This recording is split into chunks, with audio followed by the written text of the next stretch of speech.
It's a great pleasure to attend the symposium.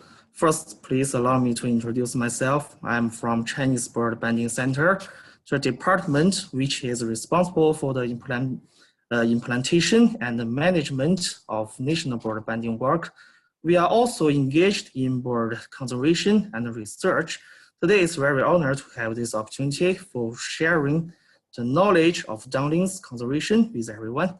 So let me start my presentation. China is located in the middle of East Asian-Australasian Flyway. Its eastern coastal area is the important supply station for migratory birds. As one of the most common species on the Flyway, large numbers of Dunlin are distributed here every year for resting and wintering. According to the previous research and literature, there might be 5 subspecies of Dunlin distributing in eastern China, including 3 subspecies which breeding in the far east of Russia and 2 breeding in the northwest Alaska. Although the studies in recent years have shown that there are rapid declines in population of some subspecies, but as usually a common species, Dunlin's conservation has not attracted much attention in China because of its normally large numbers and wide distribution. At present, due to the lack of special survey, Dunlin's distribution in China is still not much clear, especially for the wintering site. In addition, it's difficult to distinguish different subspecies in the field monitoring, so the population status and dynamic change of Dunlin are often neglected before. Therefore, in this presentation, I would first introduce the major distribution of Dunlin in China according to the monitoring results for recent years. Then we try to use color flag recoveries to infer the subspecies composition.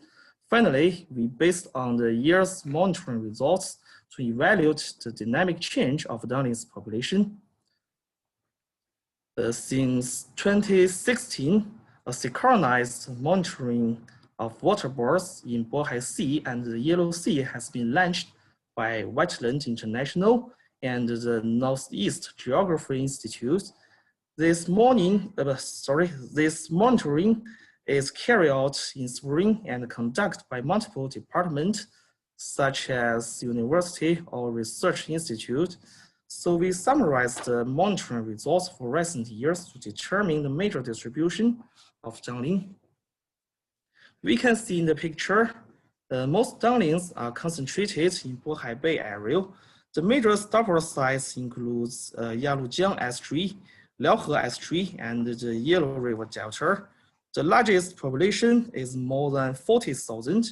In Yellow Sea area, there are 35,000 to 42,000 Dunlins distributing in Yancheng wetland, which is the most important stopper site in China. In the East China Sea area, the main stopper sites are Hangzhou Bay and Xinhua Bay, which site has a population of about 10,000. About the winter site, we don't have much information. The Xinhua Bay and Quanzhou Bay in Fujian province are major wintering sites of Dunlin, as far we know. For both sites, the population's quantity are more than 20,000. There are also small population wintering in Chongming, Minjiang Estuary, and Haifeng Nature Reserve. It's worth noting that Dunlins normally wintered in the south of the Yangtze River, but in 2012, a rare Dunlins population has been found in Jiaozhou Bay of Shandong province and has formed a stable wintering population until now. But whether the emergence of this population is caused by climate or human factor is still unknown. Although we have a general understanding of Dunlin's distribution, but due to the mixed distribution of different subspecies in stopper and wintering sites, it makes it difficult for us to monitor Dunlin's population status and dynamic change. At present, the subspecies composition of Dunlin in China has not been determined, so we checked the color flag recovery records to find which Dunlin's breeding site have migratory links with east coast of China. Based on the recovery records, we can see that the population breeding in northern Alaska, Kamchatka Peninsula, and Sakhalin Island would choose Chongming as their stopover site, and all the three subspecies breeding in the far east of Russia would stop in Jiangsu Rudong Dongtai wetland for resting. In particular,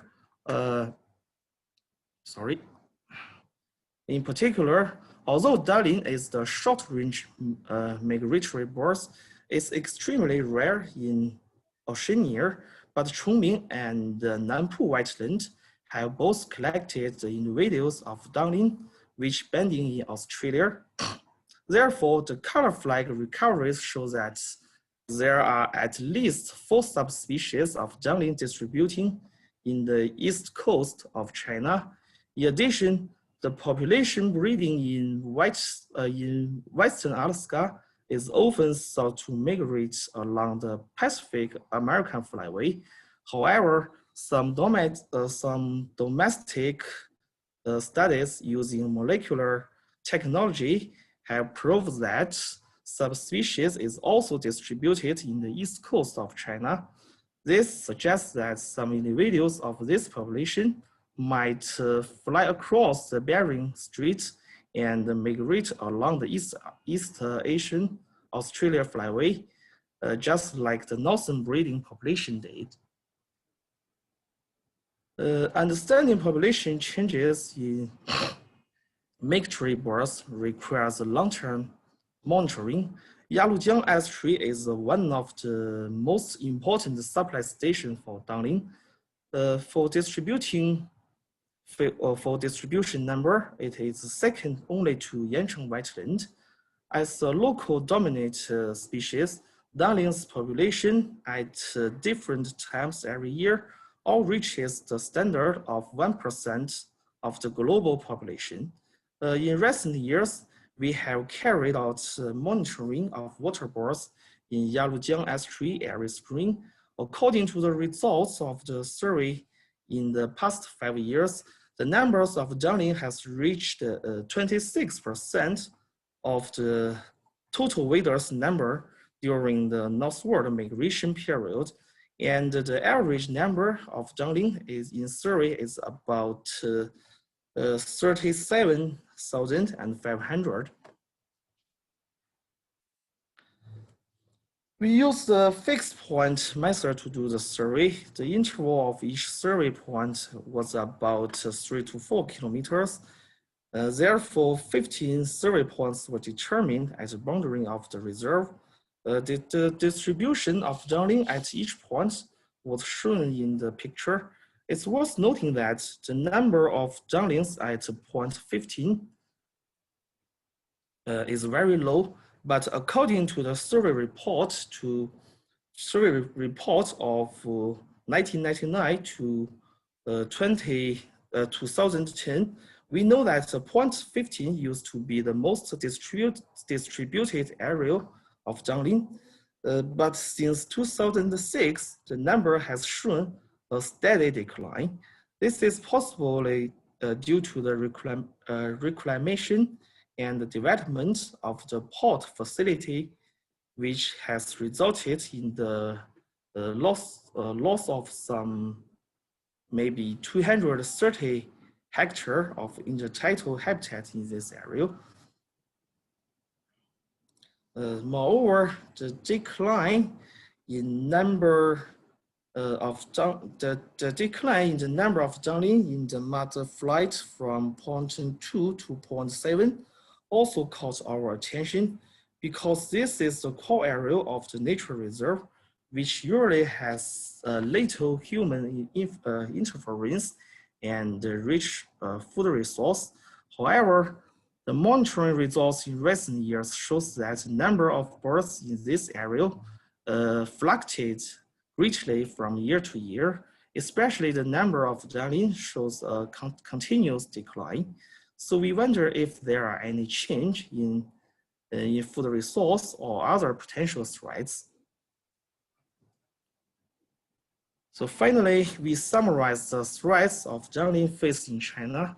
Despite the most of Dunlin's distribution area were classified as a nature reserve or wetland park, the direct illegal hunting is very rare. But with the development of regional economy, agriculture,